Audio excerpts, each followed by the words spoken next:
देखिए ये नोटिफिकेशन है यहाँ जो आप सभी लोग स्क्रीन पर देख रहे हैं, और ये नोटिफिकेशन है एमपी सेट का, मतलब मध्य प्रदेश का है ये। ठीक है, एमपी सेट जैसे यूजीसी नेट होता है नेशनल लेवल पर, राज्य का होता है सेट, राज्य का असिस्टेंट प्रोफेसर के लिए होता है सेट। महाराष्ट्र में एम सेट होता है, और मध्य प्रदेश में आपका जो है एमपी सेट होता है, राजस्थान में आर सेट होता है। मतलब हर राज्य का अलग अलग ये जो है सेट एक एग्जाम होता है, जहां राज्य में वैकेंसी निकाली जाती है असिस्टेंट प्रोफेसर की, तो उसके आधार पर उनका सिलेक्शन दिया जाता है। अब ये डेट तो आप सभी लोगों को पता है, ये निकल चुकी है। हालांकि 15/3/2024 से ये फॉर्म आया हुआ था, और उसके बाद इसकी जो आवेदन ऑनलाइन हो रहा था वो 21/3/2024 यानी आप कह सकते हो 21 मार्च से ये आवेदन हो रहा था। अब ये फॉर्म बेसिकली अभी भी भरा तो जा रहा है, लेकिन इसमें लेट फीस लग रही है। ठीक है, इसमें लेट फीस के माध्यम से जो है फॉर्म अभी भी भरा जा रहा है। अच्छा, आगे अगर मैं बात करता हूं, आज मेरा जो उद्देश्य था यहां पे बताने का, अभी मैं लेके आ रहा हूं सिलेबस पे आपको, वही उद्देश्य है। अब देखिए ये जो पेपर होने वाला है एमपी सेट का, वो कुछ यूजीसी नेट की तरह ही होगा। ठीक है, ओएमआर सीट इसमें भी रहेगा, ऑफलाइन पेपर है आपका सेट का, जैसे इस बार यूजीसी नेट का हो रहा है 18 जून को। इससे पहले मैं आपको बता दूं कि आप सभी लोग अपने यूजीसी नेट के साइट पे चले जाइए। एडमिट कार्ड तो अभी नहीं आया है, लेकिन आपका सेंटर आ गया है, कहां आपका एग्जाम होगा, कौन सी स्टेट में। यदि आप दिल्ली से हैं तो आपका दिल्ली में, अगर आपने लिया है सेंटर तो दिल्ली में होगा, और यदि आपने यूपी का चुनाव किया तो आपका यूपी में होगा। तो अभी आपका साइट पे आ चुकी है, आप जाके चाहो तो देख भी सकते हो। अभी मैं उसका लिंक भी आपके ग्रुप में डाल दूंगा। ठीक है, और फिर उसके बाद देखिए यहाँ पे 20 विषयों के लिए आयोजित, अब ये 20 विषय हैं, 20 विषय पर आयोजित हो रहा है एमपी सेट का पेपर, मध्य प्रदेश के लोगों के बारे में बात कर रहा हूं। और यहां 2 प्रश्न पत्र होने वाले हैं। एक तो सामान्य प्रश्न पत्र होता है, जिसको basically general paper on teaching and research aptitude है, एकदम यूजीसी नेट का कॉपी है, समझिए एमपी सेट है ना। सेकंड एक ऐच्छिक चयनित विषय, ऐच्छिक मतलब होता है पॉजिटिव, सकारात्मक, आपने जिसमें पीजी किया है उसी विषय में ये फॉर्म जो है आपका पेपर उसी विषय में होगा। तो ये 2 पेपर होने वाले। पेपर जो आएंगे उसमें मल्टीपल चॉइस क्वेश्चंस होंगे, जिसको एमसीक्यू कहते हैं, बहुविकल्पी प्रश्न होंगे आप सबके सामने। उसमें एक तो सम्मिलित वाला होगा, मैच करने वाला होगा सूची 1 सूची 2 से। दूसरा सत्य और असत्य आपको आइडेंटिफाई करना पड़ेगा कि ये सत्य है, ये कथन, दूसरा असत्य है, ये वाले प्रश्न बनेंगे। एक कथन और कारण से प्रश्न बनेंगे आप लोगों के लिए, कथन और कारण से। ये बेसिकली 3 टाइप के प्रश्न यहां पर बनाए जाएंगे। गद्यांश वाले प्रश्न इसमें नहीं होंगे, ये आपको ध्यान रखना होगा। तो प्रश्न का पैटर्न बेसिकली यूजीसी नेट पर ही आधारित है एकदम, लेकिन यूजीसी में गद्यांश अनसीन पैसेज है, बट एमपी सेट में ऐसा नहीं है, ये बात आप ध्यान रखिएगा। आगे मैं बढ़ूंगा और कुछ चीजों पर और बात करूंगा। यहाँ पे कुछ है इंस्ट्रक्शंस दिए गए हैं, उन इंस्ट्रक्शन को भी आप लोगों को देख लेना है। अगर आप ईडब्ल्यूएस की श्रेणी में आते हो, तो फॉर्म हालांकि भर चुका है, तो मैं इसको बताऊंगा नहीं। अब मैं सीधा आपको आगे लेके चल रहा हूं सिलेबस पर। देखिए यहां पर एक छोटी सी बात और भी है। यहां कहा गया है कि श्रेणी, जैसे अगर मैं बात करूं तो एक अनरक्षित श्रेणी आती है जो जनरल कैटेगरीज में रिप्रेजेंट होता है, और एक बेसिकली आपको रिप्रेजेंट किया गया है जो रिजर्व सीटें होती है, जैसे अनुसूचित जाति, अनुसूचित जनजाति या पिछड़ा वर्ग, जिसको हम लोग एनसीएल के नाम से देते हैं, नॉन क्रीमी लेयर, और एक दिव्यांग व्यक्ति इसमें आता है। तो इनके लिए कहा गया कि जो जनरल कैटेगरीज के होंगे उनके लिए 40% मार्क्स चाहिए। ठीक है, और ये दोनों प्रश्न पत्रों पर अर्जित प्राप्तांक हैं। तो ये जरूरी ये नहीं कि अगर आपने 40% लेकर आए तो आप एमपी सेट क्वालिफाई कर गए, वो कट ऑफ बनेगी। लेकिन आप ध्यान रखिएगा कि 40% आपको चाहिए ही चाहिए, ये कंपलसरी है ना, ये कंपलसरी। अगर मान लीजिए 39% आ गया आपका, तो आप डिसक्वालिफाइड है, आप 110% आप यहां पे अनसक्सेसफुल है ना। और अगर मैं बात करता हूं वहीं अदर कैटेगरीज के बारे में तो वो 35% आपको दर्शाया गया है। तो ये एक मानक है, ये गवर्नमेंट के द्वारा मानक दर्शाया गया है ना, ये आपको ध्यान रखना होगा।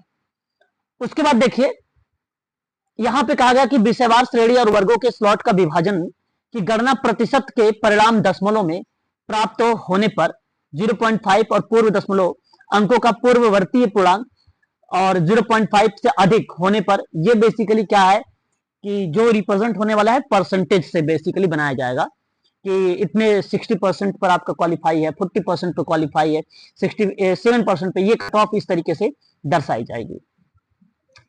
ये परीक्षा आयोजित होगी कहां कहां पे? इंदौर, भोपाल, जो है ग्वालियर है, फिर यहां पर जबलपुर, रीवा, ये तो बेसिकली आपका मध्य प्रदेश में होने वाला एक प्रकार से आप ये कह सकते हो कि शहर है जहां पे आपका पेपर होने वाला। बस केवल मध्य प्रदेश में ही होगा, आप ये सोचो कि दिल्ली में भी होगा तो नहीं, ऐसा नहीं, एमपी में ही इसका पेपर होगा। अदरवाइज आप अदर कंट्री के हैं, आपने फॉर्म भरा है एमपी का, तो आप जाना पड़ेगा आपको मध्य प्रदेश पेपर देने, ठीक है। ये चीजें इसमें दर्शाई गई हैं, हालांकि मैंने ये अभी आपको बताया है इन सबके बारे में।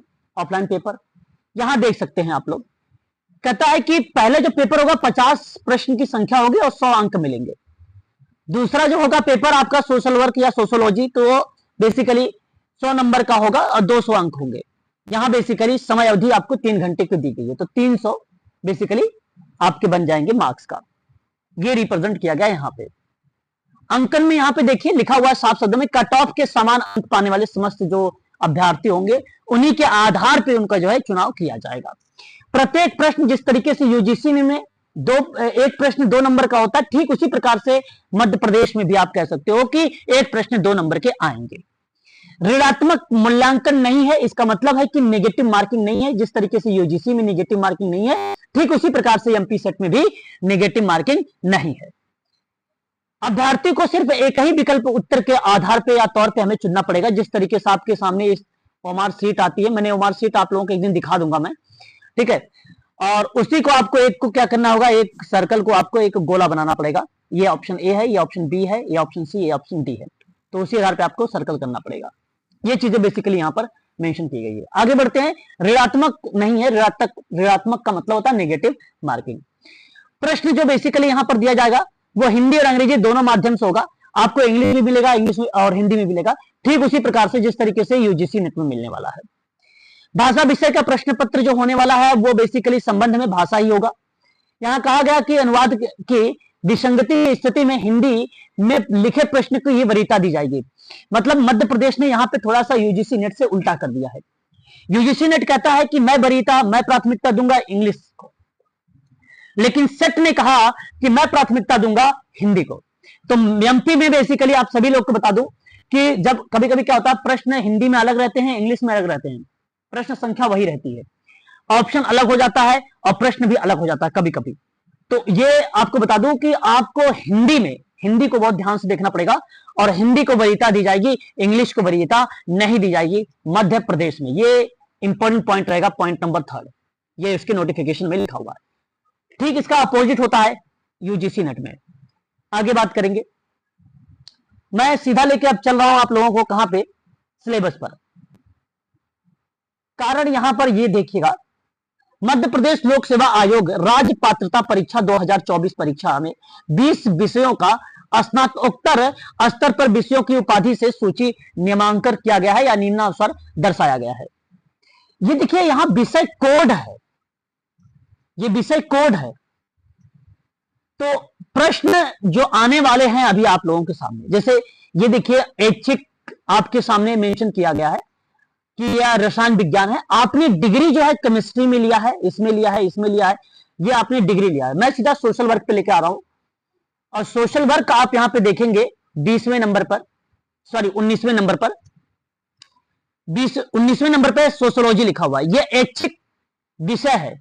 यहां आपने डिग्री लिया है, आपने डिग्री लिया होगा, मास्टर डिग्री आपने किया होगा सोशोलॉजी से, मास्टर डिग्री आपने किया होगा एंथ्रोपोलॉजी से, मानव शास्त्र से, आपने डिग्री जो है सोशल वर्क से किया होगा। लेकिन यहां पे देखिए सिलेबस जो फॉलो होने वाला है विषय 20 का, विषय कोड जो है केवल 20 लिखा है। यदि यहां पे सोशल वर्क का पेपर आता तो यहां पे लिखता 10, विषय कोड में लिखता 10 और 10 नहीं लिखा है इसने। इसका मतलब है कि ये बेसिकली जो फॉलो होने वाला है वो समाजशास्त्र का सिलेबस फॉलो होने वाला है ना, समाजशास्त्र का फॉलो होने वाला है। तो जो बच्चे एमपी सेट की तैयारी कर रहे हैं, ठीक है, मेरे यहां से जो बच्चे अभी भी एमपी सेट की क्लासेस लिए हैं, इनका मैं आप लोगों को यूनिट नंबर 1 से स्टार्ट करूंगा, ठीक है, यूनिट नंबर 1 से स्टार्ट करूंगा, वो भी सोशियोलॉजी में, समाज शास्त्र में।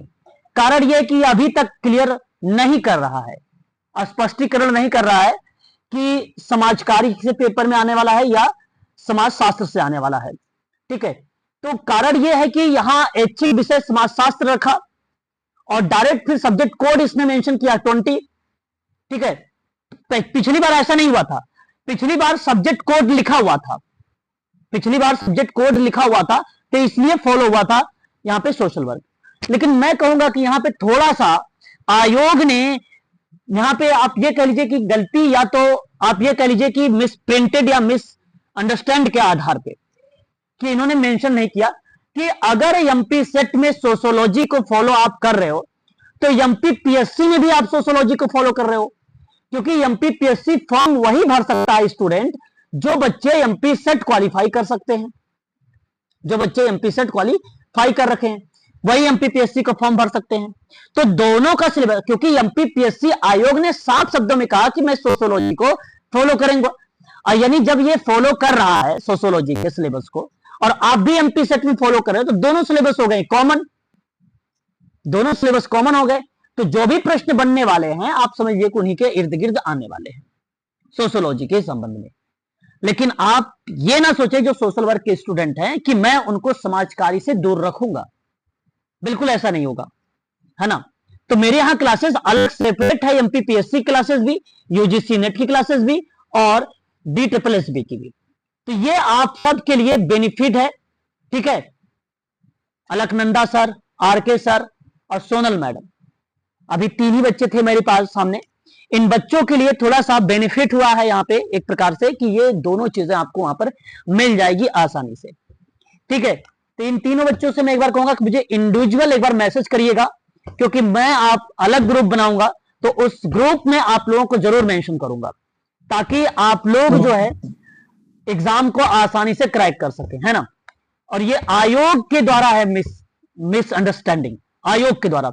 यदि आप चाहते हैं तो आरटीआई आप लगा सकते हो, आरटीआई लगाओ, मैं तो यही कहूंगा, ज्यादा फीस नहीं है, शायद 10 रुपए उसकी फीस है ना। आरटीआई आप लगाओ ताकि उनसे कहे भी कि वो सिलेबस क्यों नहीं दिया इस तरीके का, ऐसा बिल्कुल होना नहीं चाहिए था। आप सोशल वर्कर स्टूडेंट हैं, आपको सोशियोलॉजी पढ़ना पड़ेगा, और ये आप देखो सोशियोलॉजी का सिलेबस में आप एक यूनिट डाल दो यूजीसी की तरह तो वो एनफ है।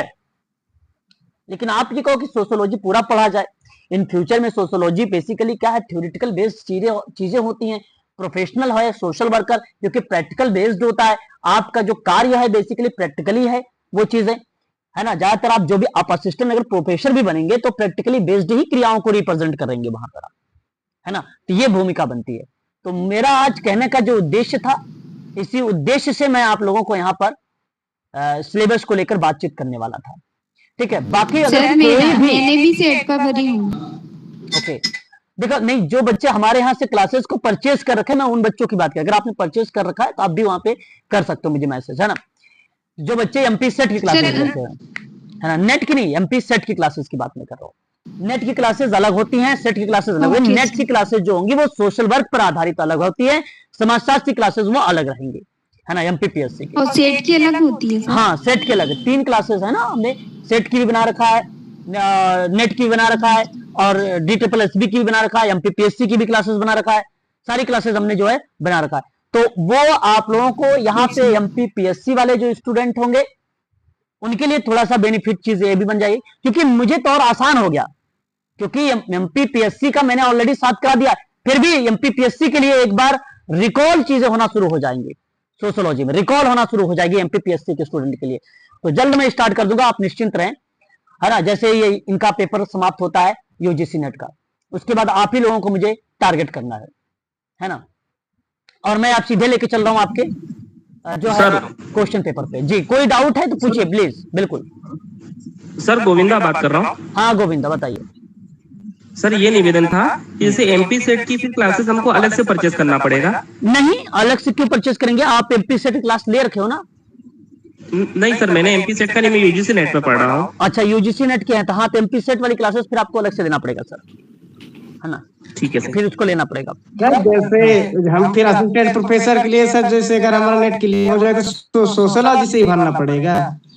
अब देखिए एमपी में अगर आप हैं, यदि देखिए यहाँ पे जी। सिलेबस जैसे कहा, जिस तरीके से सिलेबस कह रहा है, मैं सिलेबस के आधार पे जा रहा हूँ, क्योंकि मैंने यहाँ जो बेस बनाया है विषय कोड को बनाया है ना। ये जो Yes, sir. विषय कोड बेस है, क्योंकि इसको लिखना चाहिए था 10, क्योंकि 10 नहीं Yes, लिखा, sir. और 10 ना लिखने की वजह से मुझे कोड पे चलना है, ना कि इन विषयों पे चलना है, मुझे कोड को जो देखना है। थ्योरेटिकल होता है कि सर, उसमें जब फिर असिस्टेंट के लिए अगर जाएंगे हाँ, पूरा सोशलॉजी पढ़ना पड़ेगा फिर तो अलग से। नहीं वही सिलेबस है, मैं तो कह रहा हूं फिर वही सिलेबस है भाई। मध्य प्रदेश में क्या हो रहा है, किस तरीके से हो रहा है, ये बात तो आप खुद नहीं समझ पाए जो कि वहां के निवासी हैं। ये बात सत्य है। Yes, आयोग को तो खुद नहीं पता होगा कि भाई मैं क्या कर रहा हूं, क्योंकि उनका एमपीपीएससी से कोई सेट तो भाई अलग से पता नहीं क्या करते हैं, सो के बनाते हैं कि बैठ के बनाते हैं, किस तरीके से सिलेबस बनाते हैं। यहां जानते हैं कि एमपीपीएससी में वो चीज है, तो मैं क्यों एमपी सेट में वो चीज डालूं। बच्चे के लिए कॉमन हो जाएगा, बच्चे कंफ्यूज हो सकते हैं, और ऐसा होता नहीं, कहीं पर भी कोई चीजें कॉमन होती नहीं है, मैं कॉमन कर रहा हूं। कैसा प्रश्न बनाएंगे आप, क्या आप प्रश्न का पैटर्न अलग कर देंगे वहां पर। अरे भाई, समाजशास्त्र की परिभाषा वही है। अगर समाजशास्त्र में यह बात कही गई है कि समाज सामाजिक संबंधों का जाल है, तो Yes, क्या sir. ये एमपी सेट में मैकाइबर पेज अलग परिभाषा इसी को अलग शब्दों में बोल देगा? नहीं बोलेगा, वही चीजें बनेगी नहीं। समाजशास्त्र में। Yes. दुर्खिम वही थ्योरी लेकर आएगा, वही कॉन्सेप्ट लेकर आएगा।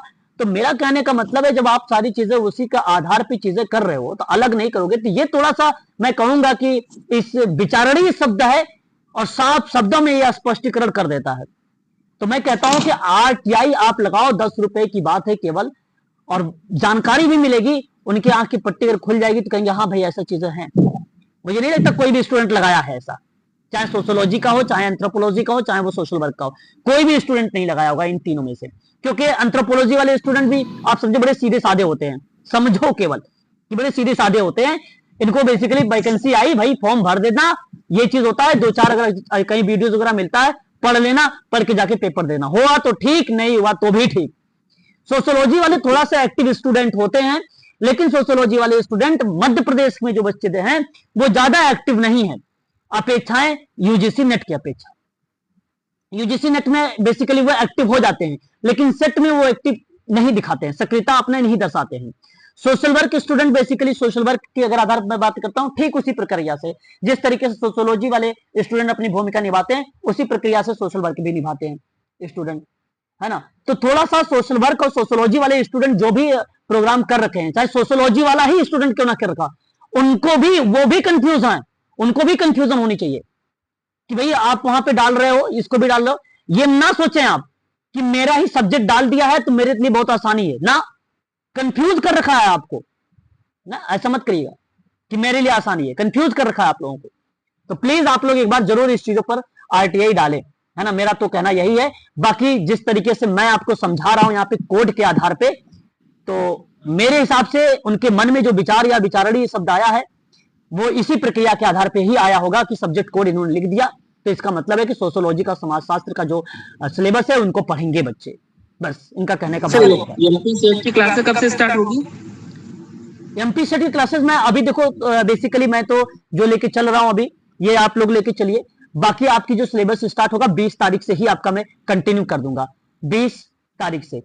18 को एग्जाम है, 19 को थोड़ा सा रेस्ट करेंगे सभी स्टूडेंट, 20 को बेसिकली मैं जो है कंटिन्यू कर दूंगा DSSB का एक, और एमपी सेट का भी, ठीक है। एमपी सेट वाले बच्चे ज्वाइन करेंगे एमपीपीएससी वाले एक प्रकार के ग्रुप को, जो कि एमपीपीएससी बेसिकली इंपॉर्टेंट बन जाएगी उनके लिए, ठीक है। Yes sir. ठीक है, चलिए जी। तो बस आज के लिए सॉरी अभी